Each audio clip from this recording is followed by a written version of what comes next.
Today I'm going to share a tutorial on uploading data into NRDS from an Excel or CSV file. Navigate to the survey that you want to enter data for and export either a CSV or Excel file.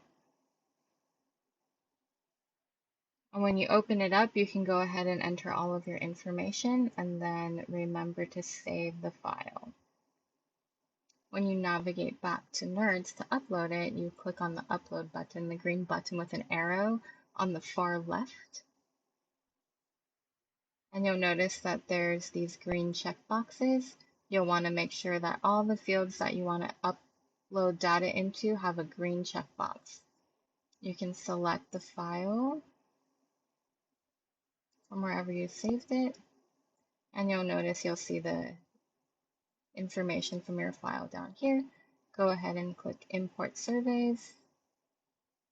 You'll see the successful.